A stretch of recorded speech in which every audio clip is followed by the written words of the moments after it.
Okay, so you want to learn a song. That means you have to figure out where every note is on the page and translate it to your instrument. Wow.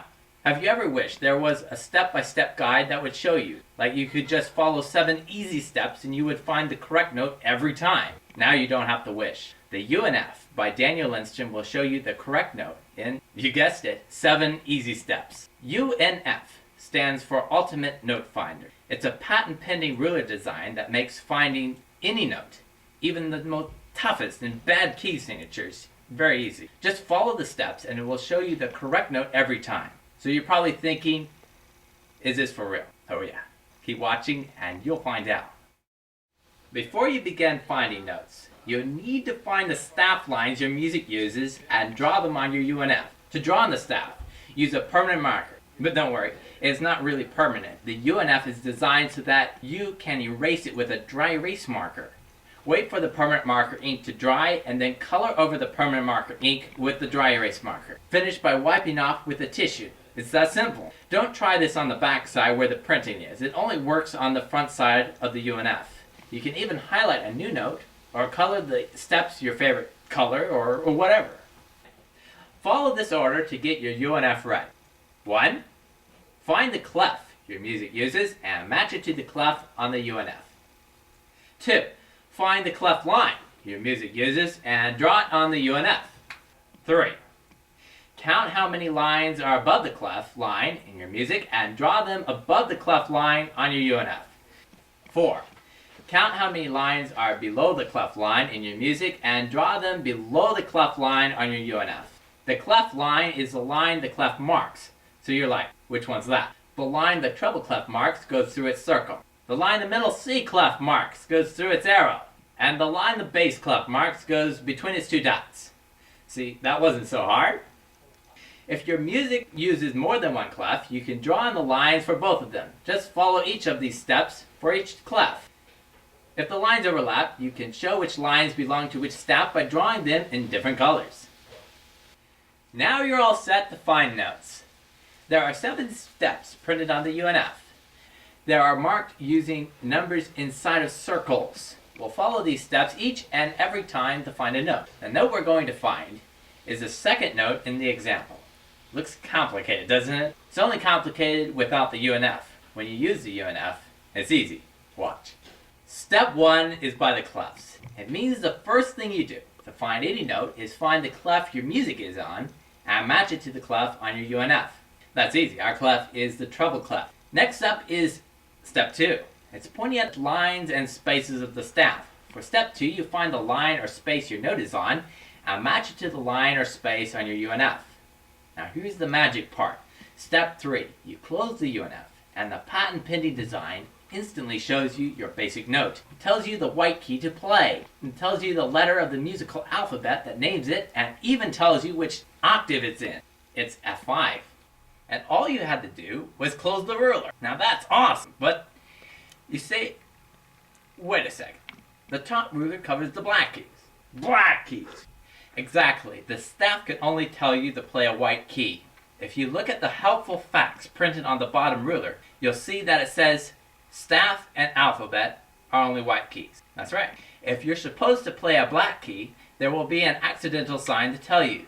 So the first 3 steps show you your basic note. The rest of the steps show you if you need to make any modifications to it. Step 4 is by the information about key signatures. The question is here, is there a key signature that changes our note?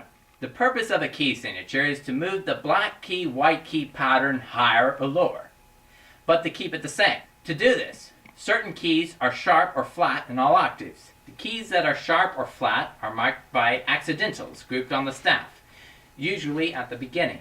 The sharps or flats always follow one arrangement. Sharps follow it forwards, and flats follow it backwards. So if you have 2 flats, they will always be B and E. Always. If you have 4 sharps, they will always be F, C, G, and D. So step 4. We have a key signature, and it's got loads of sharps. But wait a second. How many sharps are there? Count them. There are 6. Now you look at your UNF and count 6 letters going to the right. Those are your sharps. That was easy. Our note is F, that means it's sharp. So much for key signature being difficult. That was easy. Remember, a key signature applies to all octaves. Step 5. Is there an accidental that changes our note? You can find a simple definition of what each accidental does printed on the bottom ruler of the UNF. There are 5 different accidentals. Basically, they just tell you to move your key lower or higher by 1 or 2 keys, or not to move it at all. That's how you're told to play the black keys. Black keys! The helpful info around step 5 says that accidentals only change notes after them for 1 measure. A measure is marked by vertical lines drawn on the staff. An accidental only changes all the notes on the same line or space after it until the measure line. Accidentals cancel each other. They don't add to each other. So is there an accidental that changes our F sharp 5? Yes, there is. From the definitions on the bottom ruler, we know that the accidental is a natural.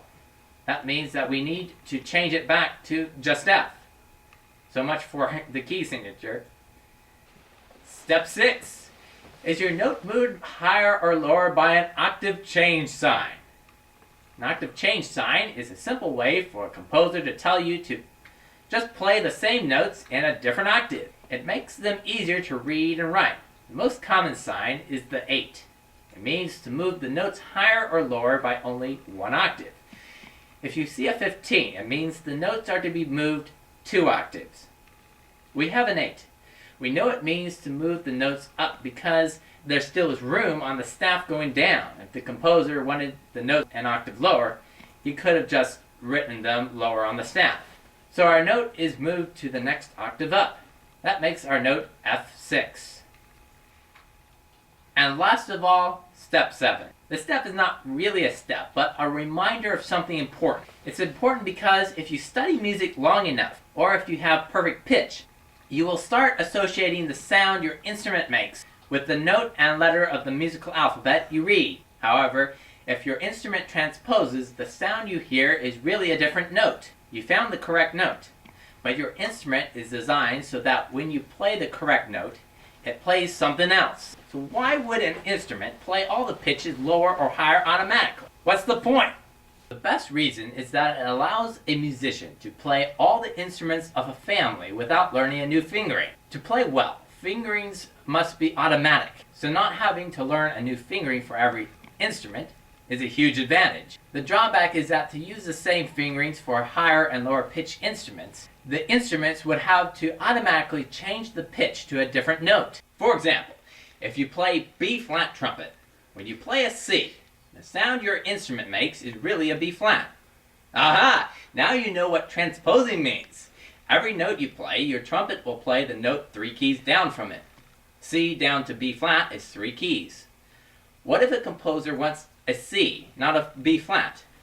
She or he will have to write a D on your page. Then when you play the D, your trumpet will automatically play C. No problem. But what if you don't know your instrument transposes?